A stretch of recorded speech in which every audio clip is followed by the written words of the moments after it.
5 things you must stop doing to avoid bad karma. What if the reason your life feels stuck isn't bad luck, but something much closer to home?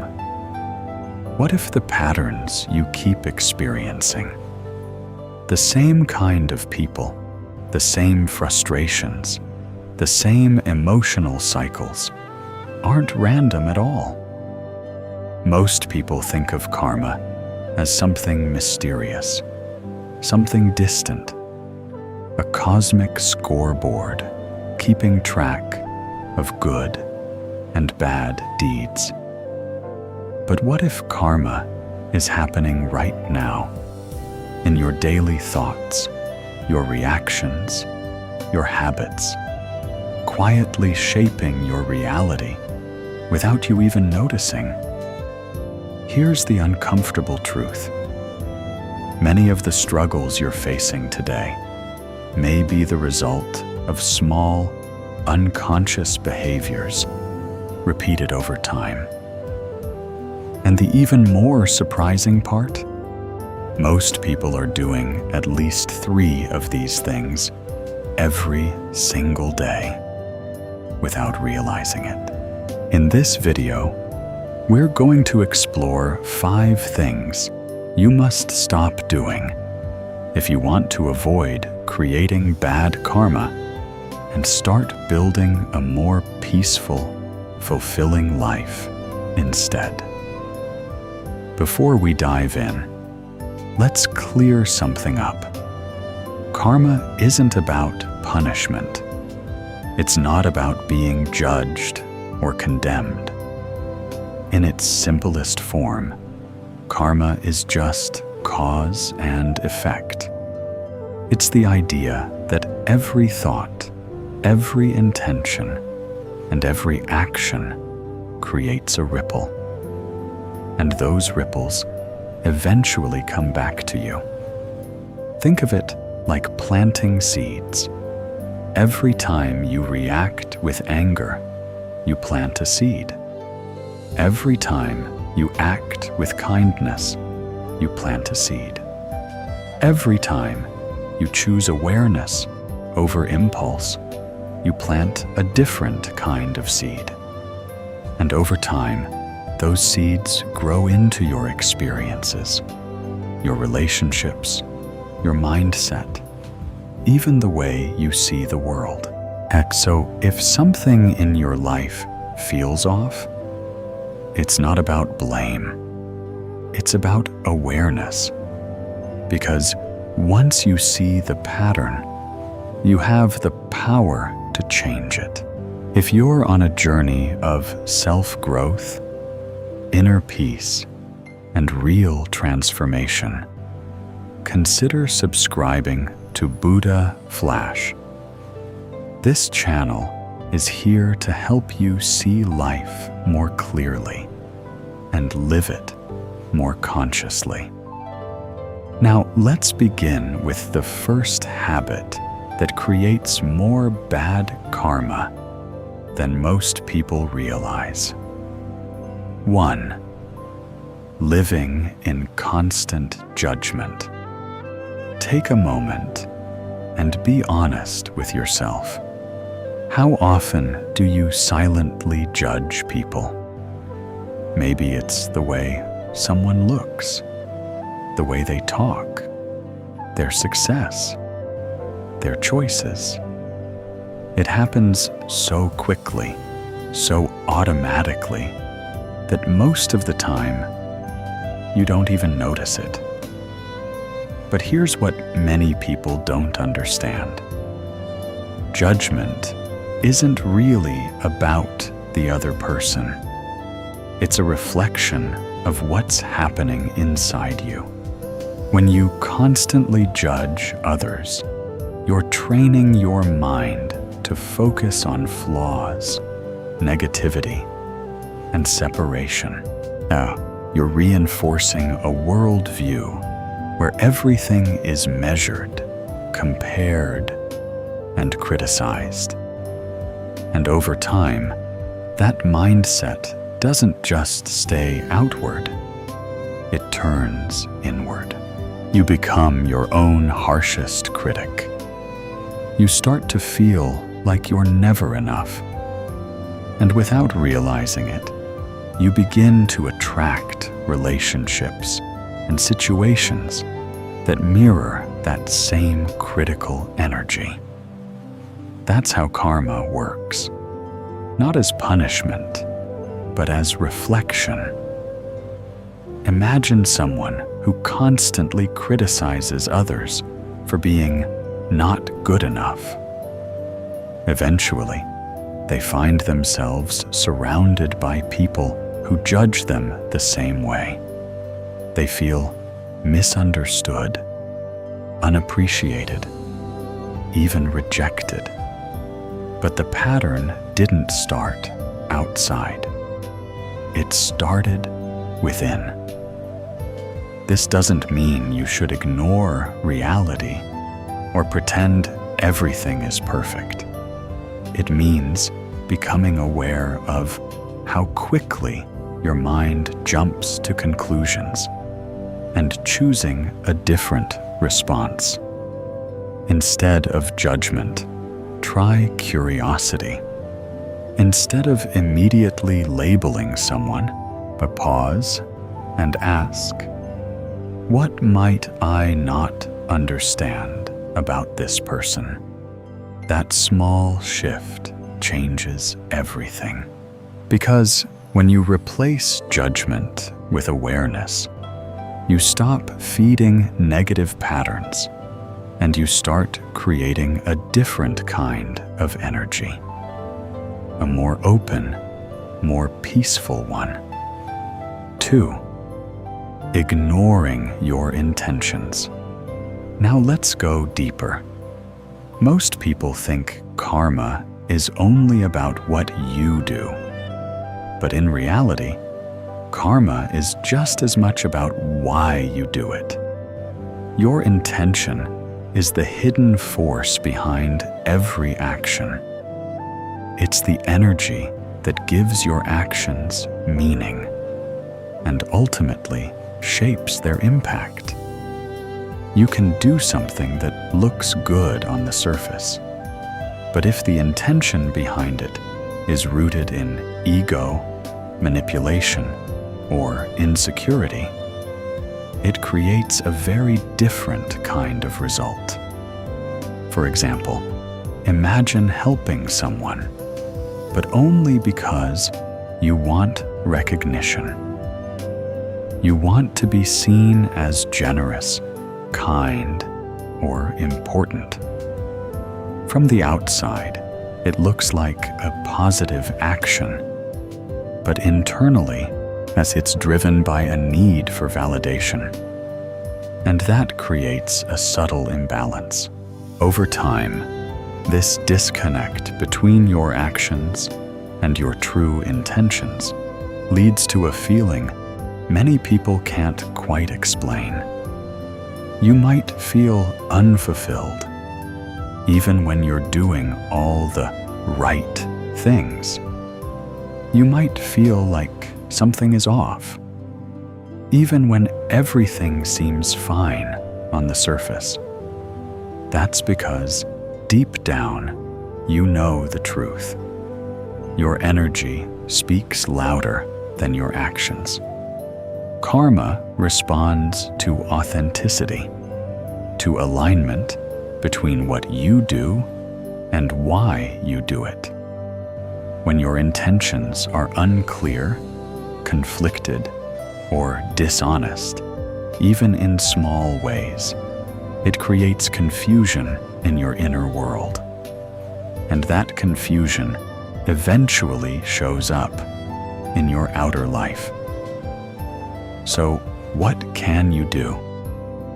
Start asking yourself a simple question before you act. Why am I doing this? Not to judge yourself, but to understand yourself. Are you acting MTVKH kindness or MTVKH fear? As are you giving freely or expecting something in return. The more honest you become with your intentions, the more aligned your actions will be. And when that alignment happens, something powerful shifts. You feel lighter, clearer, more at peace, because you're no longer divided within yourself. And that's where good karma begins, not in perfection, but in awareness. In the next part, we'll explore 2 more habits that silently create bad karma. One of them being something almost everyone struggles with, yet rarely recognizes. Stay with me. 3. Holding on to resentment. There's a quiet kind of weight that many people carry for years, sometimes even a lifetime. It doesn't show on the surface. It doesn't always come up in conversation, but it lives deep inside, shaping the way you think, the way you react, and the way you experience the world. That weight is resentment. Maybe someone hurt you. Maybe they betrayed your trust, disrespected you, or walked away when you needed them most. And now, even if time has passed, a part of you still holds on. You replay the situation in your mind. You imagine what you should have said. You feel that same tension every time you remember. It feels justified. It feels deserved. But here's the truth most people avoid. Holding on to resentment doesn't punish the other person. It slowly poisons you. There's a well-known idea. Resentment is like drinking poison and expecting the other person to suffer. And from the perspective of karma, this couldn't be more accurate. When you hold on to anger, bitterness, or the desire for revenge, you keep that emotional energy alive within yourself. You relive the pain again and again, reinforcing it each time. That energy doesn't disappear. It becomes part of your inner state, and eventually, it shapes your outer reality. You may find yourself more reactive, more guarded, less open to new relationships. You may struggle to trust, even when someone genuinely cares about you. And without realizing it, you begin to recreate the very experiences you're trying to avoid. That's how karma works, not as punishment, but as continuation. The more you hold on to a state, the more it defines your experience. Let's consider a simple example. Imagine someone who was deeply hurt in a past relationship. Instead of processing and releasing that pain, they carry it forward. In their next relationship, they become suspicious, defensive, or emotionally distant, even if their new partner is kind and trustworthy. The past begins to shape the present. Eventually, the relationship breaks down, and it seems like history is repeating itself. But in reality, it's not the same situation. It's the same unresolved energy. So what's the alternative? Forgiveness. And no, forgiveness doesn't mean saying what happened was okay. It doesn't mean forgetting or allowing yourself to be hurt again. Forgiveness means choosing to release the emotional hold that the past has on you. And it's not something you do for the other person. It's something you do to free yourself. Because as long as you hold on to resentment, you remain tied to the very thing that hurt you. But when you let go, truly let go, you create space. Space for peace. Space for clarity. Space for new experiences that aren't shaped by old pain. That's a powerful shift in your karma. 4. Being dishonest. When people hear the word dishonesty, they usually think about lying to others. But the deeper form of dishonesty, the one that creates the most significant impact on your karma, is the kind you practice with yourself. Self-deception. It's subtle, it's quiet, and it's incredibly common.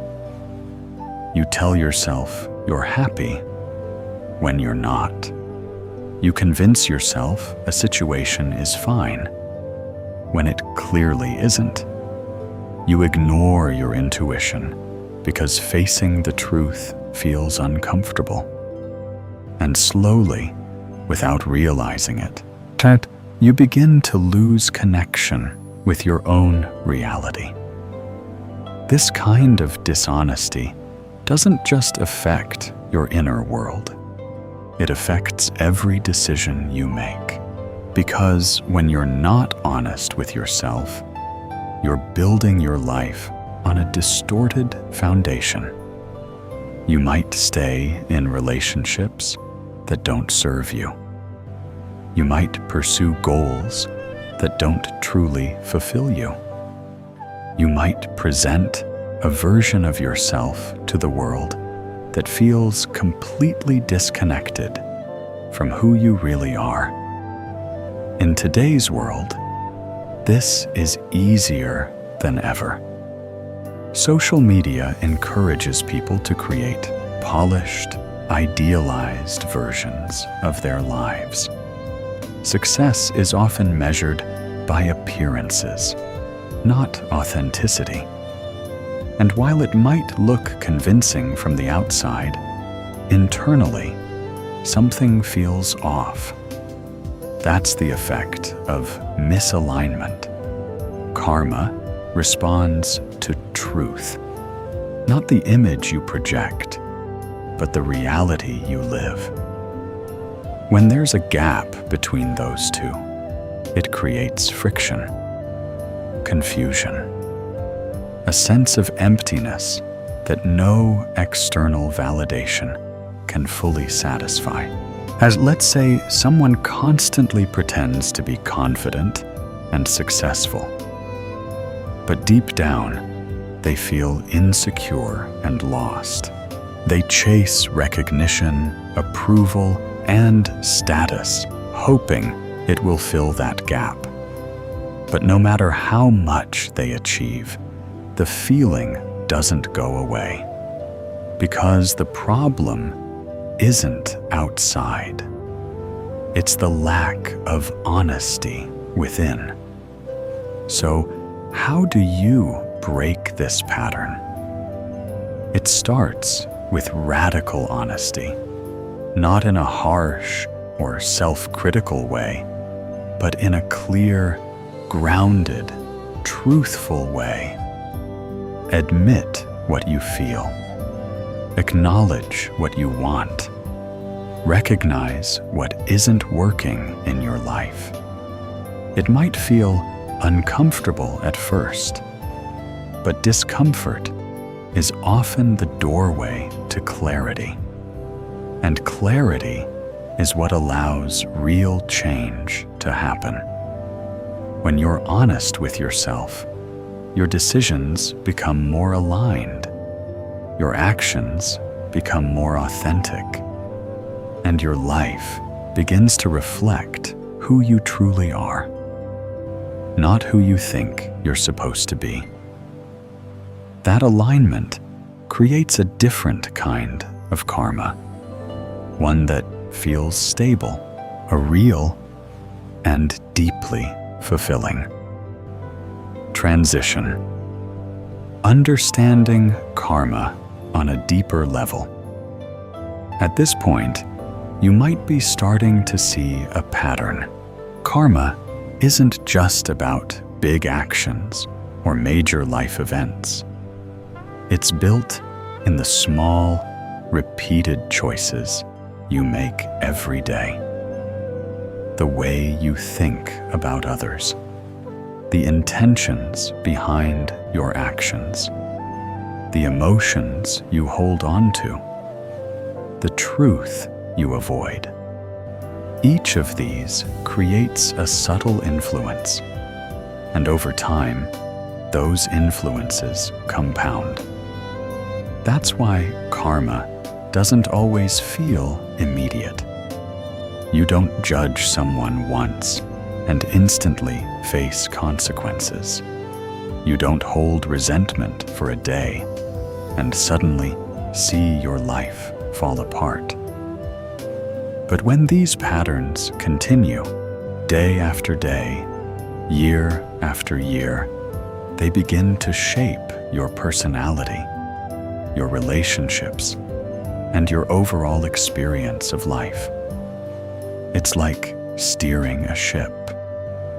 A small shift in direction might not seem like much at first, but over a long distance, it determines an entirely different destination. The same is true for your inner habits. And that's why awareness is so powerful. Because the moment you become aware of a pattern, you have the ability to change it. You're no longer reacting automatically. You're choosing consciously. And that's where your power lies. In the final part, we're going to explore the last habit, the one that might be the most dangerous of all, because it's the most invisible. It's something almost everyone does, every single day. And once you see it, you won't be able to unsee it. Let's continue. 5. Living unconsciously. There's one habit that quietly sits beneath all the others. It doesn't look dramatic. It doesn't feel dangerous. In fact, most people would say it's completely normal. And that's exactly why it's so powerful.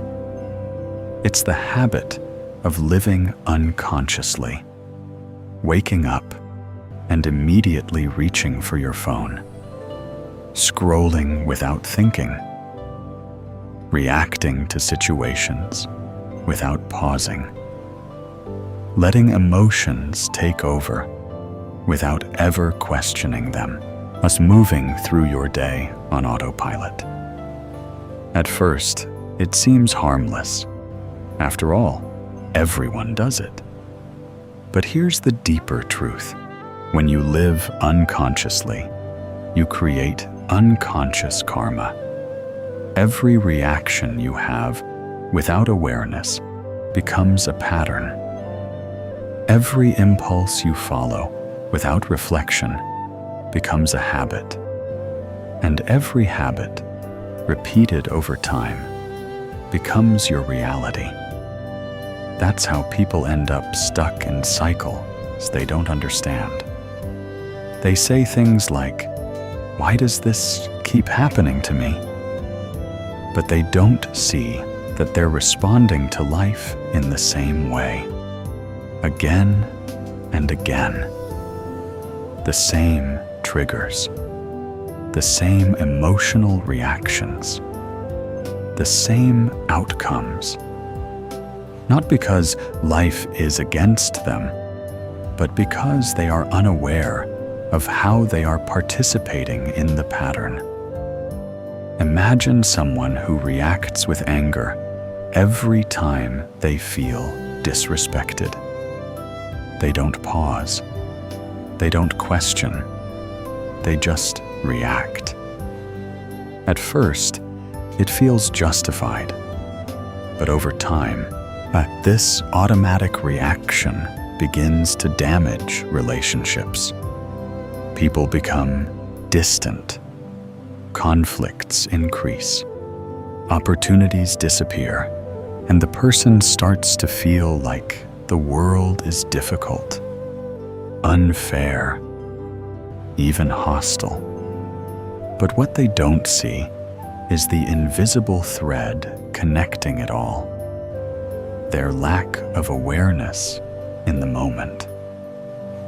Unconscious living isn't just about big reactions.